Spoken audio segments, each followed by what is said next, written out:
نوسر باز کا قصہ، عربی ادب سے ماخوذ۔ ایک دفعہ ایک چالاک اور دھوکے باز شخص نے کہیں سے ایک گدھا چوری کیا اور اسے فروخت کرنے کے لیے قریبی بازار لے گیا۔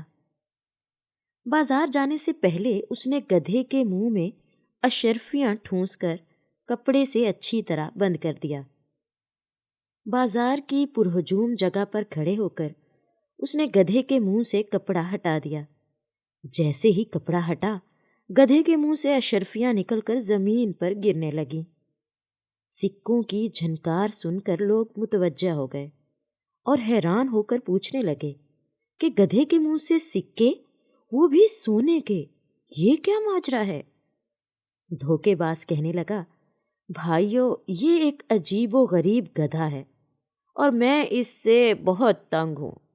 میں جب بھی پریشان یا اداس ہوتا ہوں تو دن میں ایک بار اس کے منہ سے سونے کی اشرفیاں گرنے لگتی ہیں۔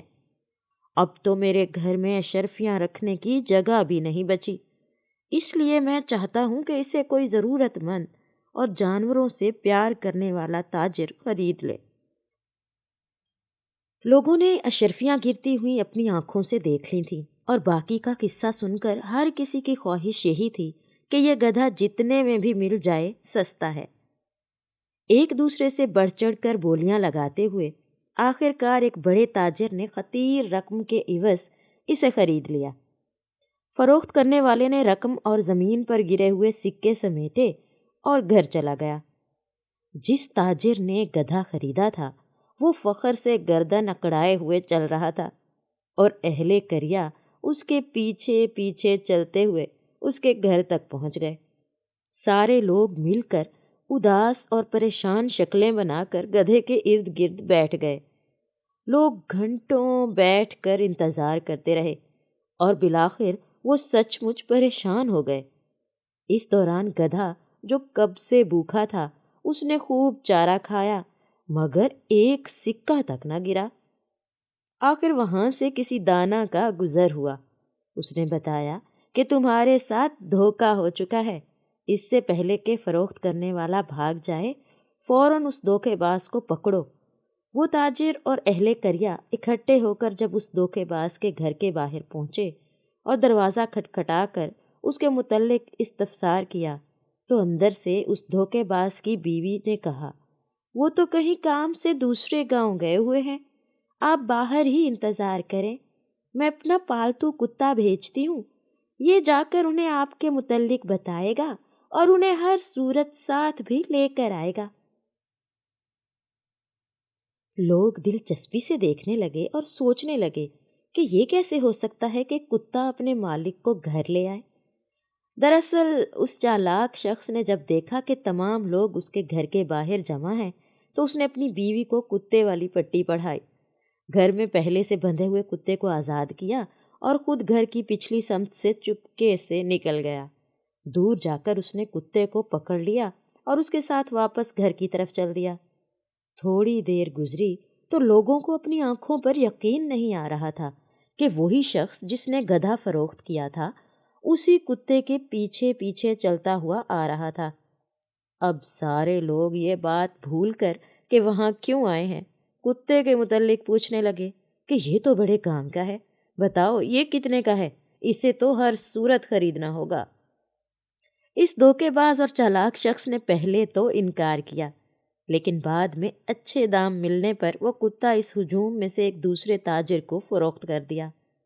اب لوگ ٹولی کی شکل میں صرف یہ دیکھنے کے لیے کہ کتا گھر سے گئے ہوئے شخص کو کیسے واپس لے کر آتا ہے، اس تاجر کے ساتھ چلتے گئے۔ تاجر نے گھر جا کر غلام کو کہا کہ تم ساتھ والے گاؤں جاؤ تاکہ کتا تمہیں ڈھونڈ کر واپس لے آئے۔ غلام جیسے ہی دوسرے گاؤں پہنچا وہاں سے بھاگ نکلا اور کتا بھی کہیں دور چلا گیا جو واپس نہ آیا۔ جب غلام اور کتا دونوں واپس نہ آئے تو لوگوں کو پتہ چل گیا کہ یہ ایک بار پھر ہمارے ساتھ دھوکا ہو گیا ہے۔ وہ دوبارہ اکٹھے ہو کر جب اسی دھوکے باز کے گھر گئے تو وہ ایک بار پھر گھر کے پچھلے خفیہ دروازے سے بھاگ نکلا اور اس کی بیوی کہنے لگی، وہ ساتھ والے گاؤں کسی کام سے گئے ہوئے ہیں۔ لوگوں نے کہا، آج ہم اس کے گھر کے اندر بیٹھ کر انتظار کریں گے، اور یوں دونوں تاجروں سمیت ارد گرد کے تمام لوگ اس کے گھر میں بیٹھ گئے۔ کافی دیر جب گزر گئی تو وہی دھوکے باز گھر میں داخل ہوا اور وہاں بیٹھے ہوئے لوگوں کو دیکھ کر چاپلوسی سے کام لیتے ہوئے ان کے سامنے جھک جھک کر آداب بجا لانے لگا اور بیوی سے پوچھنے لگا، میرے خاص مہمانوں کی تکریم میں تم نے کیا کیا؟ ان مہمانوں کو کچھ کھانے پینے کو دیا یا بھوکا ہی بٹھایا ہوا ہے؟ وہ لوگ دل ہی دل میں شرمندہ ہونے لگے کہ ہم جسے دھوکے باز سمجھ رہے ہیں وہ تو بڑا سخی اور مہمان نواز بندہ ہے۔ اس کی بیوی نے انکار میں سر ہلاتے ہوئے کہا، ان فضول اور فالتو لوگوں کو کون اپنا مہمان بناتا ہے؟ میں نے تو انہیں پانی تک نہیں پوچھا۔ یہ سن کر وہ شخص غصے میں پاگل ہو گیا اور جیب سے ایک خنجر نکال کر بیوی کے پیٹ میں گھونپ دیا۔ فوراً لہو بہہ نکلا اور اس کی بیوی لہرا کر نیچے فرش پر گر پڑی۔ وہاں بیٹھے ہوئے لوگ اسے برا بھلا کہنے لگے کہ ہمارے پیسوں کو تو رہنے دو، لیکن ہمارے لیے اپنی بیوی کو قتل کرنا کہاں کی دانش مندی ہے؟ وہ چالاک اور دھوکے باز کہنے لگا، آپ لوگ فکر نہ کرو، یہ ہمارا روزانہ کا کام ہے، میں اسے غصے میں آ کر قتل کر دیتا ہوں تو دوبارہ اس سینگ سے زندہ بھی کر دیتا ہوں۔ یہ کہتے ہوئے اس نے دیوار پر ٹنگے ہوئے کسی جانور کے بڑے سے سینگ کی طرف اشارہ کیا۔ پھر وہ سینگ اتارا اور مری ہوئی بیوی کے پاس بیٹھ کر سینگ کو منہ میں دبا کر سپیروں کی طرح جھوم جھوم کر پھونک مار کر بجانے لگا۔ تھوڑی دیر بعد وہی مقتولہ جو کچھ دیر پہلے سب کے سامنے خنجر کے وار سے ہلاک ہو چکی تھی، اپنے زخم پر ہاتھ رکھے ہوئے اٹھ کھڑی ہوئی۔ تمام لوگ حیرت زدہ رہ گئے اور ایک بار پھر وہ سب یہ بات بھول کر کہ یہاں کیوں آئے ہیں، اس سینگ کو خریدنے کے درپے ہو گئے۔ دھوکے باز نے بولی بڑھانے کی خاطر کہنا شروع کر دیا کہ یہ طلسماتی سینگ پوری دنیا میں ایک ہی ہے جو صرف میرے پاس ہے، اور میں اسے کسی بھی قیمت پر فروخت نہیں کروں گا۔